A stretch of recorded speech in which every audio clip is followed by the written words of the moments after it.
In today's video, I'm going to teach you how to integrate Pipedrive WhatsApp. 5 minutes. By the end, you'll have WhatsApp connected to Pipedrive using the official Twilio integration so you can message leads and customers right from your CRM.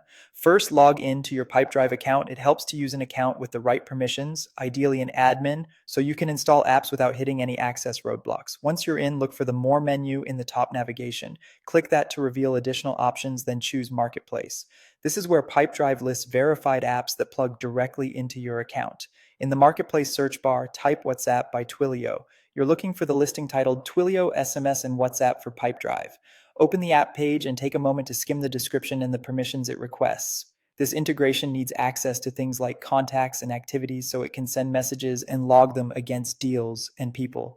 If you work in a team, make sure everyone is comfortable with the permissions before proceeding. When you're ready, click Authorize. This starts the secure handshake between Pipedrive and the app. You may be asked to confirm which user or company account you're installing it for. Select the appropriate user and click Next. If your company has multiple pipelines or teams, choose the context that matches where you plan to use WhatsApp the most. On the next screen, click Allow and Install. You'll likely see a brief redirect as Pipedrive and the provider sync.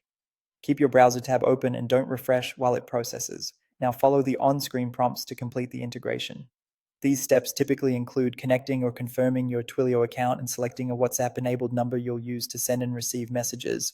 If you're just testing, you can use a number configured for WhatsApp in a trial or sandbox environment, but for production, you'll want a fully approved WhatsApp business number. The prompts may also guide you to set basic preferences, like which pipeline or user owns messages by default and how activities are logged back to Pipedrive.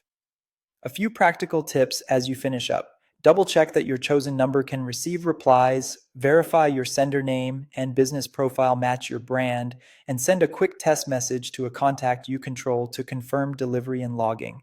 If you don't see messages appearing in Pipedrive, review the app's permissions and refresh the page. And if you encounter installation restrictions, ask your Pipedrive admin to grant marketplace access.